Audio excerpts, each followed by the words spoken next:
I'm Not a Dirty Old Man by Dopabeane. When I was little, I lived across the street from a green park, an oasis in the middle of our unspectacular stretch of desert. There was a picnic table directly across from my house. Every day, an old man sat there. My aunt didn't like him. She called him dirty old man and freak. This made me angry because my aunt's boyfriend really was a freak, but she didn't believe it. Instead, she believed bad things about that old man in the park. I liked the old man. He never spoke, but this meant he never yelled at any of the kids. He also looked strong. He wasn't wispy and frail like my grandpa, or too big to move with a double chin that dribbled halfway down his chest, like Deacon Charles. He was stout and broad-shouldered, with eyes that were sad but kind. He looked safe. Even though he never spoke a word to me, I loved him in that distant, starstruck way kids adore strangers who are gentle and kind. I was a shy child who felt tainted by things that happened in my aunt's house. This increased my isolation and awkwardness tenfold, and while I was invited to play in group games, freeze tag, Red Rover, capture the flag, I never made friends. Until Bridget moved next door. Bridget was special. I mean that in the best way and in the euphemistic way. She was a distant relation of our neighbors, Mr. and Mrs. Downing. They had a lot of kids. I used to watch them wistfully as they played together in the park or in the scrubby patch of backyard, daydreaming about an invitation I knew would never come. One night in August, hot and dry, suffused with the brilliant oranges and purples of a desert sunset, all the neighborhood kids were at the park. I sat alone by a tree, counting the gnats that glinted like gold in the last light. The grass was dry and prickly under my skin. Even the city's generous watering policy was no match for the summer heat. Once it got dark, I took to counting kids. It was hard. They were little more than fleet shadows, indistinguishable in the twilight. As dusk deepened to night, Bridget asked to go home. I heard her voice, high and reedy, slightly thick on the consonants. "No!" snapped Jeremy Downing, who was my age and already everything I could never be. "It's the best part of the day." "But it's getting dark," Bridget whimpered. "So?" "I'm scared." Malicious, gleeful jeering rose in the air like birds taking flight. "Baby scared of the dark?" "Who's chicken? Who's chicken?" "Only retards are scared of the dark." "Oh, wait." Bridget stumbled away crying. I watched, anger burning a hole in my chest, as she sat under a floodlight and buried her face in her hands. Once she was out of sight, the other kids put her out of their mind and commenced yet another game of freeze tag. I made up my mind and darted through the runners, stopping only when I reached the floodlight. "Hi," I said. Bridget jumped and screamed. Once my heart slowed, I lowered myself to my knees. "Sorry I scared you." Tears glazed around her face. "Are you gonna make fun of me?" "No way. I just wanted to hang out with you, if that's okay." She didn't look convinced as she wiped her sleeve across her face. "They make fun of me for being scared of the dark." "The dark's pretty scary. I totally get it." Bridget shook her head violently. Long yellow hair tangled by sweat, wind, and playground sand slapped me in the face. "You don't. Things in the dark are trying to get me. I try to tell them." She pointed to Jeremy and his twin sister Lila. "But they just laugh." Sympathy bloomed in my heart, a welcome change from the usual awkward fear and dirty, angry sadness. "I won't laugh." "Thank you," she answered stiffly. It was an inauspicious start, and I didn't expect Bridget to ever speak to me again. But the next morning, I heard a knock on my door. To my shock, Bridget stood there anxiously. "Do you want to play in the park with me?" "Of course," I said, not altogether truthfully. Her face broke into the sunniest bright smile I've ever seen. The old man at the picnic table turned and smiled. Bridget grabbed my hand and put it up in the air, feigning a wave. "Do you know him?" I asked, surprised. She shook her head. "I went to him for help with the things in the dark. He said you would help me." I looked curiously at the man, who only continued to smile. Bridget and I played for hours every day. I didn't especially enjoy it. This was, to be entirely honest, not what I'd wanted when I prayed to God for friends. But Bridget's joy was catching. She liked to play two-person tag and see who could swing highest. I always let her win. Mostly, though, she loved to tell stories. We sat under trees in the daytime, or under floodlights at night where we flicked off mosquitoes and moths and told stories.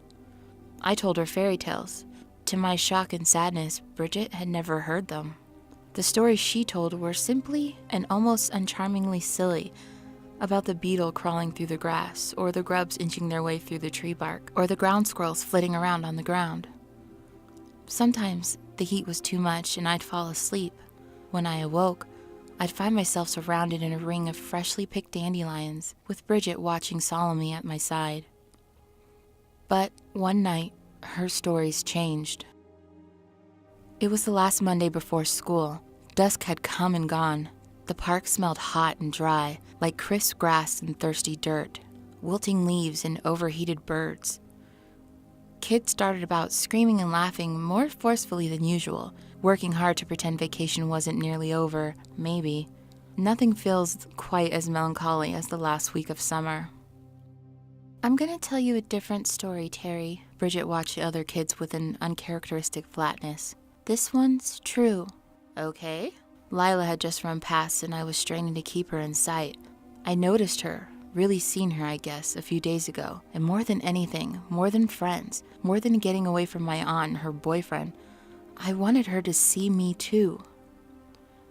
Bridget tore up handfuls of dry, scratchy grass and began to speak. In the dark live the eaters. They look horrible. Some have big holy wings and a wolf's head. Some look almost like people until you get too close. Then it's too late. When you really see them, they get you, so you have to work hard not to see them. People don't, mostly. They sense the eaters and leave whenever they come, so they don't get too close. I waited nervously as she bared her teeth and pulled up more grass. The eaters break your body and tear it apart. Sometimes they make other people do it. When they break your body, they take your soul. Your soul doesn't die, so they do terrible things with it. They eat it again and again, because souls always come back. They eat your soul and shit it out. Bridget! I cried aghast. And eat it again and keep hurting it until you turn bad. Then they stop. That's what my mom said. Then they make a new body for you and you live a whole life as a bad person. When they do this enough, you finally come back as an eater. That's a really scary story. She shook her head ferociously. It's not. The eaters are real. They follow me. They poke my window and try to make me see. She dissolved into sobs. And he won't help. The old man won't help me. Well, he said, I'd help you, right? And here I am. I don't want you to do it, she wept. I'd rather be eaten. I'd rather be an eater. A sharp breeze picked up, whispering over my skin and bearing the day's heat away. I shivered and looked around. To my shock, the park was deserted. Floodlights dotted the grass, illuminating undulating swarms of moths. One kept flickering, tossing weird shadows across the park. Bridget, we should go. I stood up and held out my hand. She kept crying, Bridget, come on. The flickering floodlight gave a harsh rattle and went out. Just go, Bridget cried. They want me. My mom made sure they just want me. Beyond the dead light, something rustled and moved. My skin suddenly felt cold and heavy, like it belonged to a dead person. You're imagining it, I told myself. Bridget figured you out, and a lean man appeared wearing what looked like an old-fashioned boater hat. It was hard to tell in the shadows, but his arms looked terribly skinny and terribly long. He swayed strangely, slow and liquid, as if he weren't quite solid. Don't see him, Bridget whimpered. The man swayed into the floodlight's reach and came toward us. My heart dropped to my feet, and everything inside and outside me prickled. It wasn't an illusion. Long, pencil-like fingers brushed the grass. I looked around the park. To my shock and relief, I saw I wasn't deserted. The old man sat at the picnic table, serene and lonely as ever, under a yellow streetlight. The man with the boater hat lurched forward as the floodlight overhead buzzed and died. Suddenly, there were footsteps, soft and slippery against the grass, coming closer and closer. I wrenched Bridget to her feet and ran. The slippery footsteps were joined by another gait, heavy, weirdly wet, and gaining. Tears stung my eyes as the old man drew close. "Help us!" I shrieked. "Help!" Across the street, the Downing's porch light flickered on. Something whistled overhead. I glanced up, nearly choking as panic pumped through me, and caught a glimpse of an enormous dark wing. The delicate membranes were full of holes, framing the stars for a brief, hallucinogenic moment. Then it landed in the tree. Branches whispered and rattled. "Help!" I shrieked. "Help!" The old man's lips trembled. Tears glimmered on his cheeks like shards of crystal. Behind me, footsteps slipped and slid on the grass. I looked down and saw Bridget staring, eyes wide and mouth frozen in a silent scream. I jerked her forward and tore across the street. The footsteps followed, light and weirdly flapping, like the sole and the upper of a broken-down shoe slapping together. I flew at the Downing's door just as it opened and charged inside. Mrs. Downing thought I'd hurt Bridget. "No!" Bridget shrieked. Jeremy and Lila and all the other kids watched with open mouths. "He helped me! There's a bad man in the park! Terry helped me!" "It's that old freak," Mrs. Downing whispered, "the one at the picnic table always watching the kids." "No!" screamed Bridget. "It's the eaters!" Mr. Downing pulled me aside and said it'd be best if I left. Bridget screamed all the louder. I blushed miserably, terrified to leave, terrified to stay, terrified for Bridget, and paralyzed by Lila's bemused gaze. Finally, Mr. Downing snapped, "Do you need me to get your aunt?" I thought of Lila. What would she think of my aunt walking me home like a baby? "No, sir." The man in the boater hat swayed at the edge of the park. Boater hat was absurdly skew, just a few yards away. The old man watched me, looking sick. I broke into a run and reached my aunt's front door just as the streetlight died. Immediately, I heard those quick, indecent, slippery footsteps skittering forward like a roach. I ran inside and slammed the door. An instant later, something flopped against it and skidded. I locked the door just as the knob rattled and ran to the bathroom. I huddled in the tub and cried until my aunt came home from work and found me. Her boyfriend was out of town, so she let me sleep in her bed. I lay with my back to the window. After my aunt fell asleep, I heard light, insistent tapping on the glass.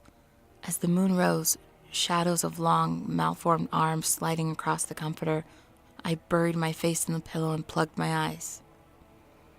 Only when a shell-pink dawn crept across the sky did the tapping finally stop. A great, shaky breath spilled from me. I sat up just as a deafening cacophony of shattering glass and squilling metal tore through the morning. Doors slammed open, all the front doors along the street. People began to scream.